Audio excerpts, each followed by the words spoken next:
بولو صلی علی صلی علی بولو صلی علی صلی علی بولو صلی علی صلی علی بولو صلی علی صلی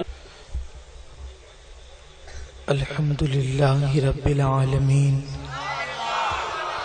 والعاقبۃ للمتقین والصلاة والسلام على سید الانبیاء والمرسلین وعلى آلہ واصحابہ الطیبین الطاہرین اما بعد فاعوذ باللہ من الشیطان الرجیم بسم اللہ الرحمن الرحیم یا ایہا الذین آمنوا اتقوا اللہ حق تقاتہ ولا تموتن الا وانتم مسلمون صدق اللہ العظیم غوث اعظم بمن بے سرو ساما مدد قبلہ دین مدد کعبہ ایمان مدد بگردہ بے بلا افتادہ کشتی ضعیفانو شکستہ رات پشتی بحق کے خواجہ عثمان ہارون مدد کن یا معین الدین چشتی مدد کن یا معین الدین چشتی مدد کن یا معین الدین چشتی ممبر پر جلوگر لائق عزت تکریم محسن ملت پیر طریقت حضرت علامہ سید پیر باپو قادری جیلانی مدظ اللہ العالی بانی محفل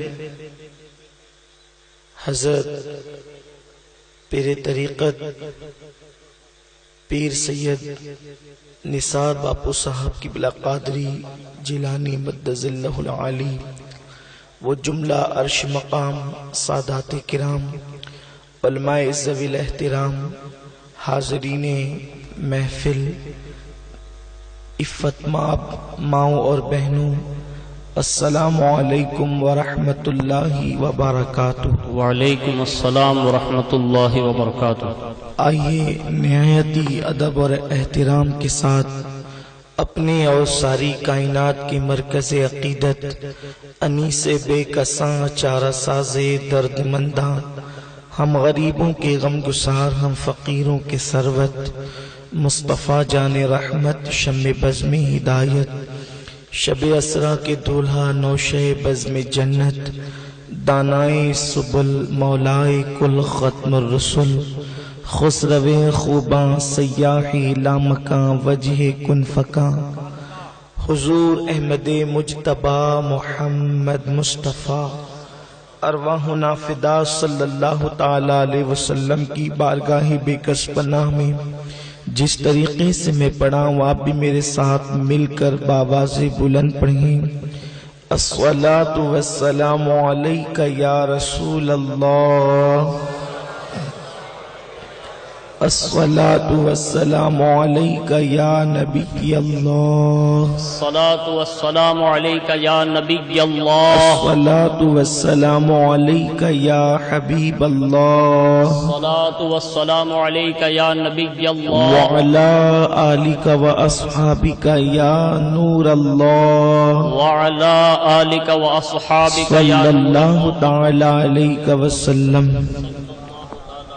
اے شافع امم شہ ذی جہل خبر اے شافع امم شہ ذی جہل خبر للہ لے خبر میری للہ لے خبر دریا کا جوش بیڑا ناؤ نہ خدا دریا کا جوش ناؤ نہ بیڑا نہ خدا میں ڈوبا تو کہاں ہے میرے شاہ لے خبر میں ڈوبا تو کہاں ہے میرے شاہ لے خبر اہل عمل کو ان کے عمل کام آئیں گے اہل عمل کو ان کے عمل کام آئیں گے میرا ہے کون تیرے سوا آہ لے خبر للہ لے خبر میری للہ لے خبر۔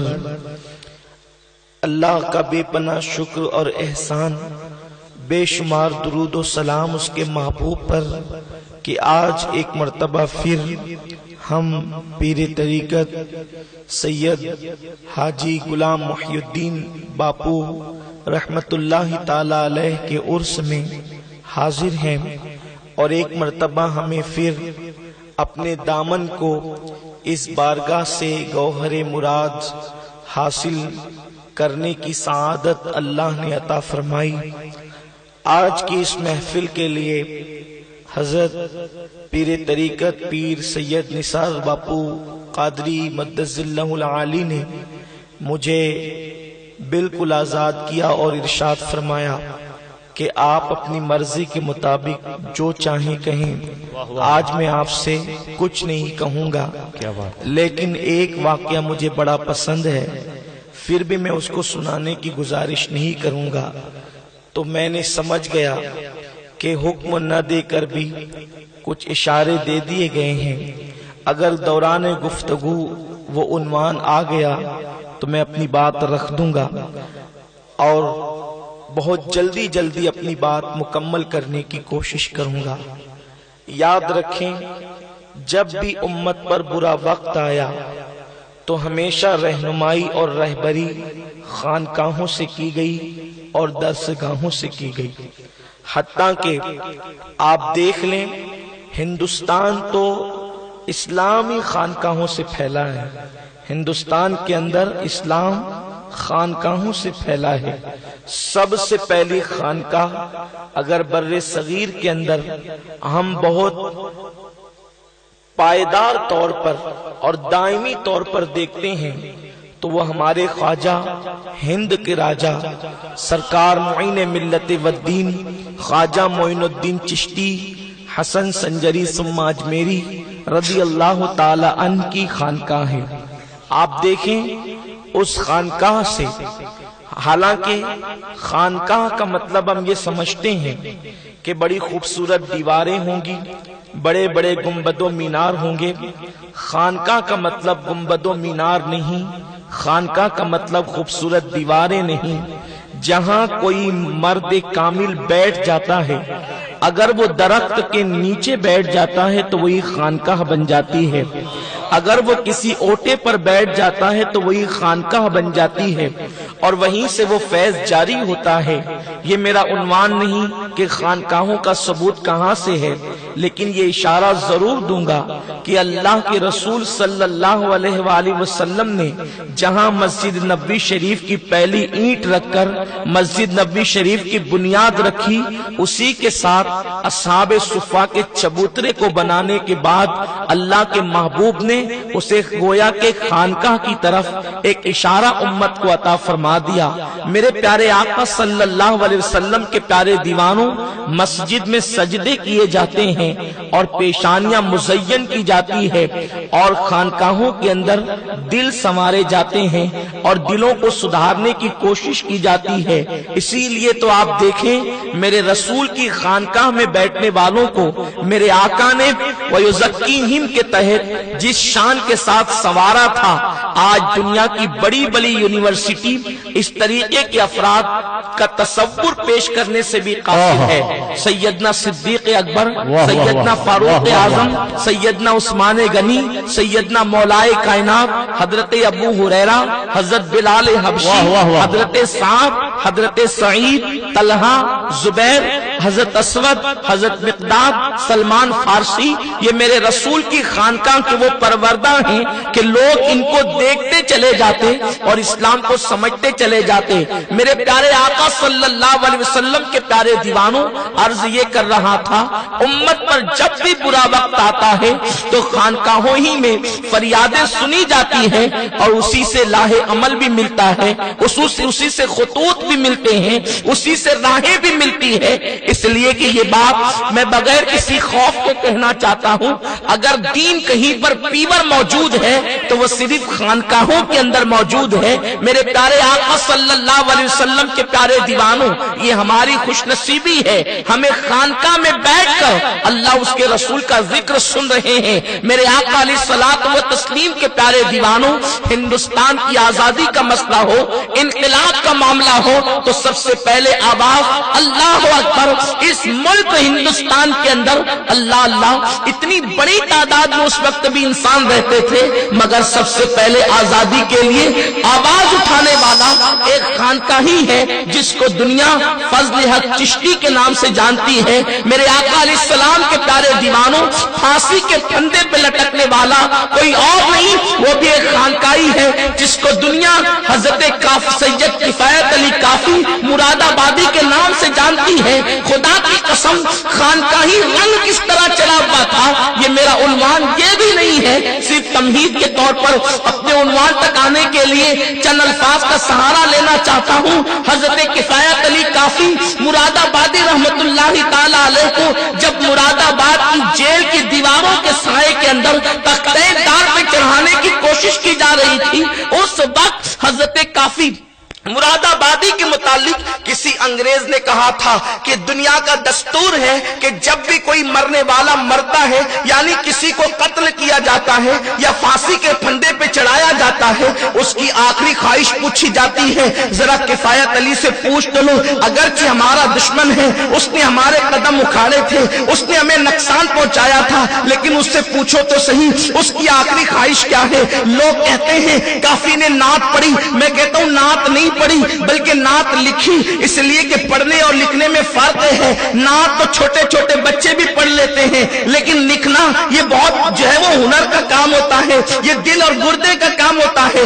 آپ اندازہ کریں، اگر کوئی نعت لکھے تو یکسوئی میں بیٹھ کر کے لکھتا ہے، اگر کوئی نعت لکھے تو تنہائی میں بیٹھ کر لکھتا ہے، پھر بھی کہیں کٹ کرتا ہے اس لیے کہ کہیں وزن کم ہو رہا ہے، کہیں زیادہ ہو رہا ہے، کہیں عشق کی رعنائیاں ہیں تو کہیں انسان کے الفاظ گرتے ہوئے نظر آ رہے ہیں، تو اس کو وہ سنبھالنے کی کوشش کرتا ہے۔ تختہ دار کو دیکھ کر بڑے بڑوں کے بہادروں کے اوسان ختم ہو جاتے ہیں، مگر اس خانقاہی کا عشق رسول کیا تھا کہ تختہ دار کو دیکھنے کے بعد جب اس سے کہا گیا کہ آپ کی آخری خواہش کیا ہے، فرماتے ہیں میں رسول پاک کی نعت لکھنا چاہتا ہوں، قلم میرے حوالے کر دو، مجھے بتاؤ جب انسان کو موت نظر آ رہی ہو تو کہاں تخیلات، کہاں تصورات، کہاں الفاظ کی تک بندیاں، اسی سے تو شاعری ہوتی ہے، مگر اللہ اکبر انسان ہنگامے کے اندر اس کی زبان اس کا ساتھ چھوڑ دیتی ہے، مگر بار تیرے خانقاہی رنگ پہ قربان کہ کافی نے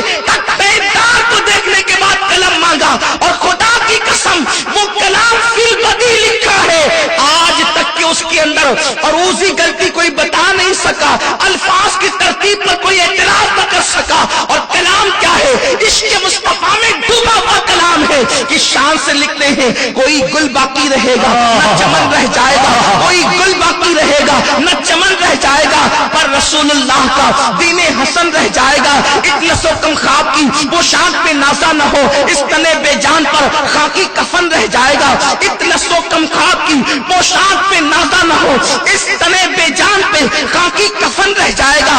ہم سفیر و باد میں ہیں، کوئی دم کا چہچہا بلبلیں اڑ جائے گی، سونا چمن رہ جائے گا، اور بڑے مزے کی بات کرتے ہیں کس شان سے کرتے ہیں، فرماتے ہیں جو پڑے گا صاحب لولاک کے اوپر درود، صاحب لولاک کے اوپر درود، جو پڑے گا صاحب لولاک کے اوپر درود، اللہ اکبر، قبر میں محفوظ اس کا تن بدن رہ جائے گا، قبر میں محفوظ اس کا تن بدن رہ جائے گا۔ اور عقیدے کی کس طریقے سے بات کرتے ہیں، اللہ اکبر، شاہانے نام مٹ جائیں گے، شاہانے زمانہ کے نام مٹ جائیں گے، شاہانے زمانہ کے حشر تک موجود نامے پنجتن اور سب بنا ہو جائیں گے، کافی وہ لیکن حشر تک نام حضرت کا زبانوں پر سخن رہ جائے گا۔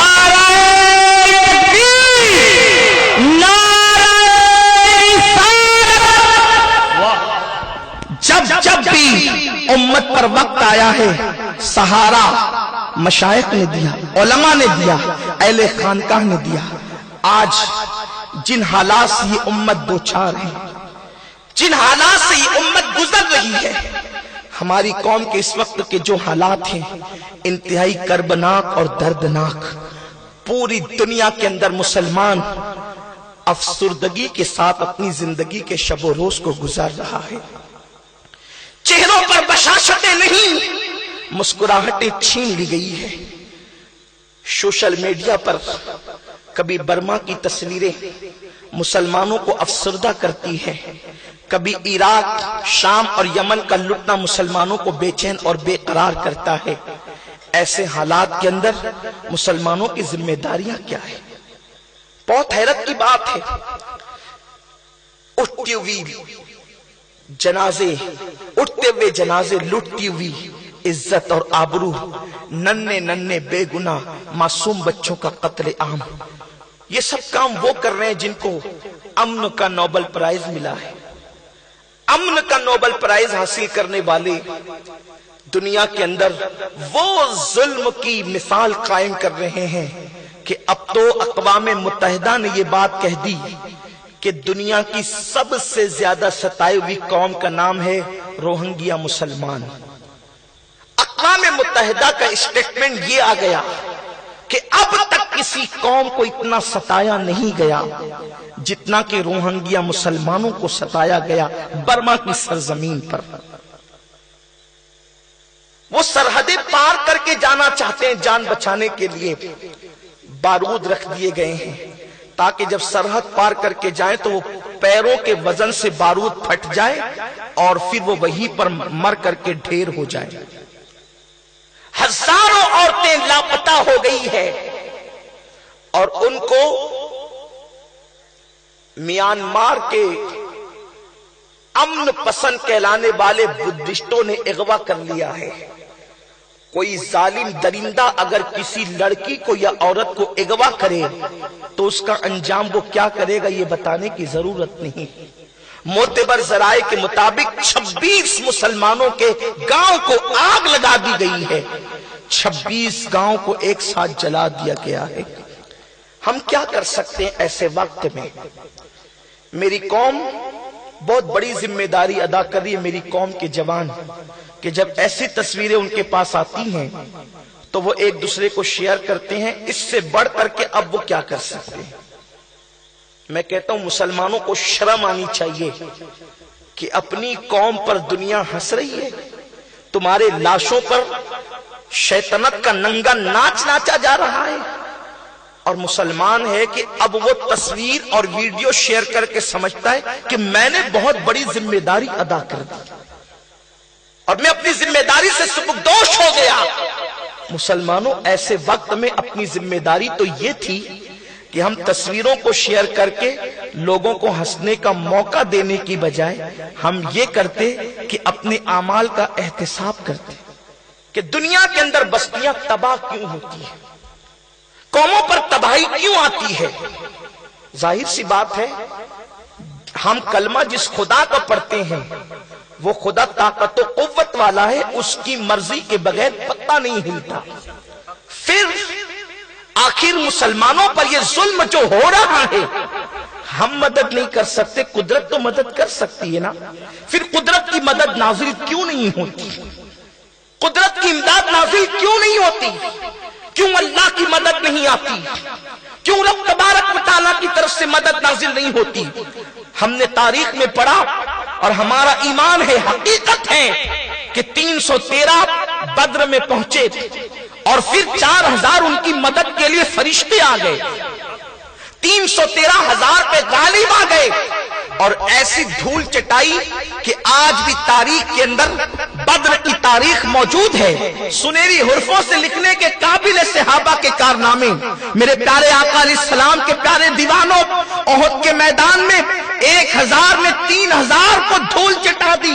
اسی طریقے سے خندق دیکھیں، خیبر دیکھیں، تبوک دیکھیں، آپ اسلام کی تاریخ کا مطالعہ کریں، اللہ نے ہر وقت مسلمانوں کی مدد کی۔ جانتے ہیں صرف 60 مسلم نوجوانوں نے 60,000 کا مقابلہ کیا، اور اونٹوں کی سونڈ پہ چڑھ کر کے ان کی سونڈیں کاٹی ہے اور ان کے سروں سے گزر کر کے پیٹھ پہ بیٹھ کر کے ان ہاتھیوں کو جو ہے وہ ان ہاتھیوں کو مسخر کیا ہے، ہاتھیوں کی سونڈوں پہ چڑھ کر کے ان کی سونڈیں کاٹی ہے اور سر پہ چڑھ کر کے پیٹھ پر بیٹھ کر کے ان کو مسخر کیا ہے۔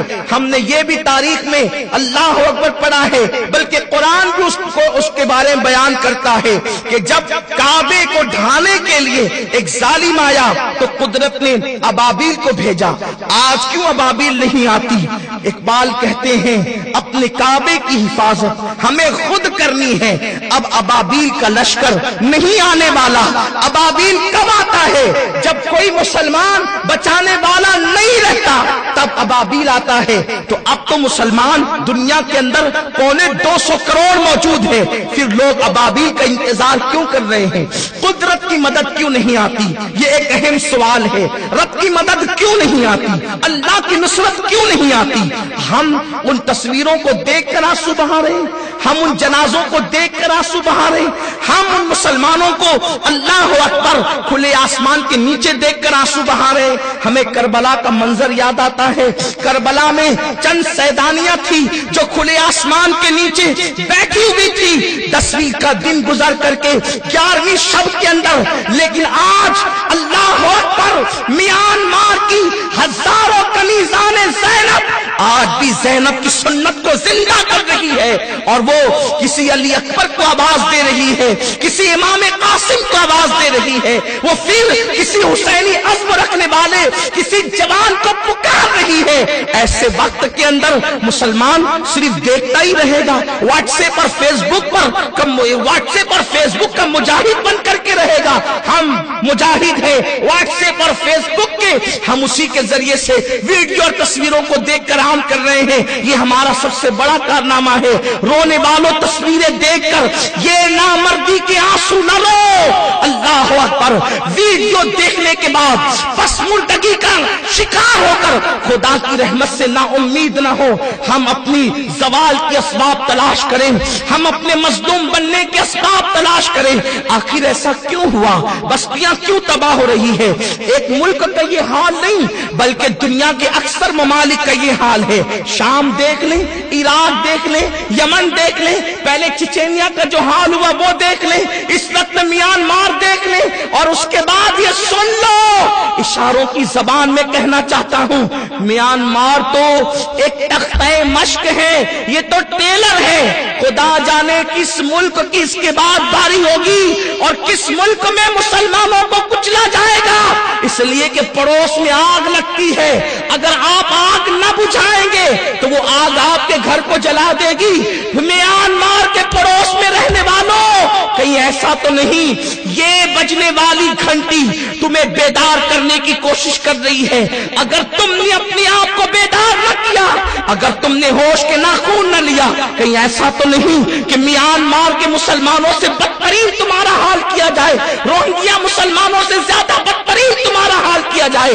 یاد رکھنا، ہمیں احساس کرنا ہوگا، ہمیں غور کرنا ہوگا، ہمیں فکر کرنا ہوگا۔ بستیاں تباہ کیوں ہوتی ہے؟ بستیاں برباد کیوں ہوتی ہے؟ کیوں ظالم حکمرانوں کو کسی قوم پہ مسلط کیا جاتا ہے؟ آج یہ قرآن مقدس کی ایک سورہ مبارکہ کی کچھ آیتوں کا مفہوم پیش کروں گا اور آپ اس کو سمجھیں گے، کچھ کا شان نزول ہوگا، کچھ کا ترجمہ ہوگا، کچھ کی ترجمانی ہوگی، کچھ کی تفسیر کا خلاصہ ہوگا۔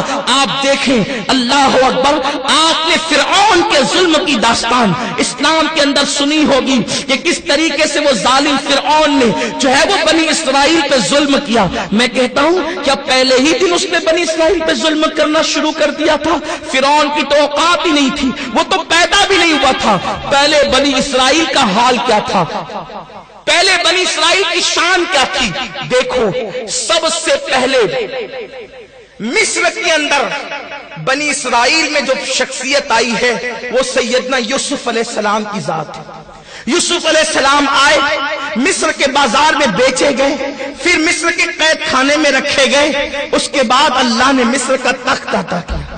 جب حضرت یوسف کو مصر کا تخت ملا، تخت مصر کو پانے کے بعد حضرت یوسف کے بھائی بھی آئے، حضرت یوسف کی خالہ بھی آئی، حضرت یوسف کے والد بھی آئے، اس طریقے سے بنی اسرائیل مصر منتقل ہو گئے۔ اب اللہ نے ان کو حکومت دی، اللہ نے ان کو سلطنت دی، اللہ نے ان کو اقتدار دیا۔ اللہ اکبر۔ حضرت یوسف علیہ السلام جب تک رہے، اہل مصر کے اندر بنی اسرائیل کے قدم صراط مستقیم پر موجود رہے، لیکن جب دولت کی فراوانی ہو گئی، جب مال کی فراوانی ہو گئی، جب اقتدار ان کو مل گیا، تو پھر انہوں نے اللہ کے فرامین کو پیٹ کے پیچھے ڈال دیا، پھر انہوں نے اللہ کے فرامین کو جو ہے اللہ اکبر بھلا دیا۔ حضرت یوسف کا تقوی پھر بنی اسرائیل میں موجود نہ رہا، حضرت یعقوب کی آہ و فغاں اس قوم کے اندر موجود نہ رہی، حضرت اسحاق کا انداز اس قوم کے اندر موجود نہ رہا، حضرت ابراہیم کا اخلاق اس قوم کے اندر موجود نہ رہا۔ دولت کے نشے میں جرائم کرنے والے وہ بنی اسرائیل جنہوں نے اللہ و رسول کی تعلیمات کو پیٹ کے پیچھے ڈال دیا۔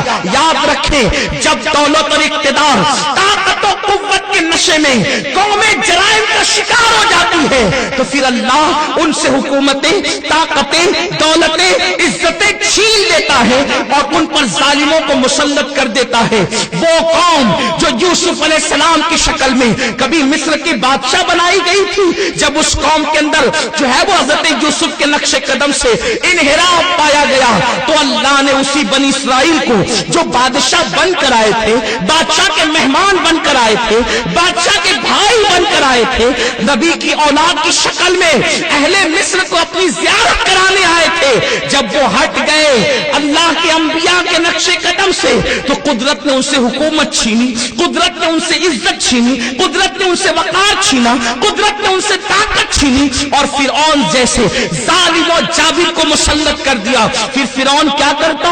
ان کے لڑکوں کو کاٹ دیتا، ان کے جوانوں کو قتل کرتا، اور ان کی لڑکیوں کو اور عورتوں کو کنیز بنا لیتا۔ میرے پیارے آقا علیہ السلام کے پیارے دیوانوں، میں آپ سے پوچھنا چاہتا ہوں، قومیں یوں ہی تباہ نہیں ہوتی، قومیں یوں ہی برباد نہیں ہوتی، بستیوں کو یوں ہی آگ نہیں لگتی۔ میں آپ سے پوچھنا چاہتا ہوں، جو بنی اسرائیل کر رہے تھے، کیا ہم ان سے مختلف زندگی گزار رہے ہیں؟ ہم تو ان سے 2 قدم گناہ میں آگے بڑھ گئے۔ بستیاں کیوں تباہ ہوتی ہے؟ میری مائیں اور بہنیں بھی یہاں موجود ہیں۔ حدیث پاک کا مفہوم ہے، جب کسی گھر میں کوئی عورت گھنگرو والے پازیب پہن کر چلتی ہے، اور اگر بستی کے لوگ ان کو نہ روکیں، تو وہ پازیب کی گھنگرو کی آواز جس گھر میں آتی ہے، 40 گھر دائیں سے، 40 گھر بائیں سے، 40 گھر آگے سے، 40 گھر پیچھے سے، اللہ ان گھروں سے رحمت کو اٹھا لیتا ہے۔ صرف گھنگرو کی آواز کی نحوست یہ ہے، پازیب کے اندر گھنگرو ہو تو اللہ اتنے گھروں سے اپنی رحمت کو اٹھا لیتا ہے، اور جب قدرت کی رحمت کسی قوم سے اٹھ جاتی ہے، وہ قوم تباہ اور برباد کر دی جاتی ہے، وہ قوم صفحہ ہستی سے مٹا دی جاتی ہے۔ ذرا انصاف کے ساتھ کہنا، غلام محی الدین باپو کے عرس میں آنے والوں، عرس کا مقصد یہی ہے کہ خدا یاد دلایا جائے۔ ولی جب تک زمین کے اوپر ہو، اس کا چہرہ دیکھ کر خدا یاد آتا ہے، اور جب وہ زمین کے اندر چلا جائے تو اس کی آستانے کو دیکھ کر خدا یاد آتا ہے۔ خدا اگر جس کو یاد نہ آئے، پھر عرس میں آنے کا مقصد کیا ہے؟ یہاں بلایا اس لیے جاتا ہے تاکہ خدا یاد دلایا جائے۔ میرے پیارے آقا علیہ السلام کے دیوانوں، ذرا اپنے دل پہ ہاتھ رکھ کر سوچو تو صحیح، اگر عورت کے پازیب میں گھنگرو لگا ہو تو اتنی بستی تباہ ہوتی ہے، اتنے گھروں سے رحمت اٹھتی ہے۔ جن گھروں کے اندر رات کے 3 بجے تک گھنگرو کی نہیں، پازیب کے گھنگرو کی نہیں، بلکہ میوزک کی آواز آتی ہو، ٹی وی کے اندر ایسے ایسے کفریہ اور شرکیہ کلمات والے گناہ جس میں کبھی خدا کو گالی دی جا رہی ہے، جس میں اللہ تبارک و تعالیٰ کو دنیا بنانے کی بنیاد پر غلط الفاظ سے یاد کیا جا رہا ہے، جس میں اللہ کو کبھی معاذ اللہ دھوکہ دینے والا، اللہ رب العزت کو محبوب کے ساتھ جفا کرنے والا، اللہ تبارک و تعالیٰ کو دنیا بنانے کی بنیاد پر گندے گندے الفاظ سے یاد کیا جا رہا، استغفر اللہ والعیاذ باللہ۔ میری قوم کا جوان خوشی کے ساتھ تکیے لگا کر کے سن رہا ہے. کب تک؟ جس قوم کی فجر میں آنکھ نہ کھلے وہ قوم رات کے 2-2 3-3 بجے تک گانے سن رہی ہے، فلمیں دیکھ رہی ہے. مجھے بتاؤ پھر قوم تباہ نہ ہوگی تو کیا ہوگا؟ واٹس ایپ کے جہاد سے کچھ نہیں ہونے والا، صرف آنسو بہانے سے کچھ نہیں ہونے والا. رجوع اللہ جب تک نہ ہو، رب کی طرف پلٹنا جب تک نہ ہو. اس لیے کہ کم سے کم ایک مفکر نے کہا کہ میری قوم کتے سے کچھ سیکھ لیتی. جب کوئی کتے کو ڈنڈے مارتا ہے تو کتا چلاتے ہوئے اپنے مالک کے دروازے پہ آتا ہے، اور جب مالک کے دروازے پہ آتا ہے تو اس کے مالک کی چوکھٹ پہ پہنچنے کے بعد پھر کسی میں ہمت نہیں ہوتی کہ وہ اس کتے کو مارے. اللہ اکبر! مسلمانوں تم پر اتنی پڑ رہی ہے، تمہارے 2600 دیہات جلائے جا رہے ہیں، کئی ہزار تمہاری بیٹیوں کو قتل کیا جا رہا ہے، ان کی آبرو لوٹی جا رہی ہے، کھلے آسمان کے نیچے زندگی گزارنے پہ مجبور کیا جا رہا ہے، ریلیز کا بھکاری بننے پہ مجبور کیا جا رہا ہے. پھر بھی میری قوم سنیما ہال برابر آباد رکھے ہوئے، زنا کے اڈے برابر آباد رکھے ہوئے، فیس بک واٹس ایپ پر رات کے 2-2 3-3 بجے تک ذہنی عیاشیوں میں مصروف ہیں. ہونا تو یہ چاہیے تھا، یہ آنے والی قیامتیں ہمیں اللہ سے قریب کر دیتی، ہم اللہ کی طرف رجوع کرتے، رجوع اللہ کرتے، لیکن ہم نے اس کی طرف توجہ نہیں دی. ہم رب کی بارگاہ میں استغفار کرتے. میرے رسول نے فرمایا اگر ٹھوکر لگے تو توبہ کیا کرو، اس لیے کہ ٹھوکر گناہ کے سبب سے لگتی ہے. کانٹا چبھے تو توبہ کر لیا کرو، پیروں میں کانٹا گناہ کے سبب سے چبھتا ہے. مجھے بتاؤ جس رسول نے کانٹا چبھنے کو بھی گناہ کی سزا قرار دیا ہو، ٹھوکر کے لگنے کو بھی گناہ کی سزا قرار دیا ہو، اور اتنی مصیبتیں آ کر مسلمان کہتا ہے پتہ نہیں ہم سے کیا گناہ ہوا جو اتنی مصیبت آ رہی ہے. مسلمان میرے بھائی بتا تو صحیح، ہم سے وہ کون سا گناہ ہے جو نہیں ہوا ہے؟ ہم نے کون سا وہ گناہ ہے جو نہیں کیا ہے؟ سارے جرائم تو ہماری زندگیوں کے اندر موجود ہے. بستیاں کیوں تباہ ہوتی ہے؟ حدیث پاک میں آتا ہے جب قوم سجدہ ترک کر دیتی ہے تو اس قوم کو تباہ کر دیا جاتا ہے، وہ بستی ویران کر دی جاتی ہے. بڑی مشہور و معروف حدیث مبارکہ ہے، اللہ کے رسول صلی اللہ علیہ وآلہ وسلم کے فرمان کا مفہوم ہے. ایک دن حضرت سیدنا عیسیٰ علی نبینا وعلیہ الصلوۃ والتسلیم جو ہے ایک بستی کی طرف تشریف لے گئے. دیکھا کہ خوبصورت بستی ہے، بستی کے اندر نیک لوگ ہیں، عبادت گزار لوگ ہیں، اچھے لوگ ہیں. حضرت عیسیٰ اس بستی میں قدم رکھتے ہیں. قدم رکھنے کے بعد حضرت عیسیٰ کو انہوں نے دیکھا، اور دیکھنے کے بعد آپ کی بڑی ضیافت کی، بڑی مہمانی کی، اور آپ کو اپنے گھروں کے اندر رکھا. اللہ اکبر! حضرت عیسیٰ اللہ کے پیغمبر خوش ہو گئے اور خوشی خوشی آپ اس وہاں پر رہے. 3 دن تک قیام کرنے کے بعد جب آپ بستی سے باہر نکلے اور چلے گئے، 3 سال کے بعد جب واپس لوٹے تو کیا دیکھا؟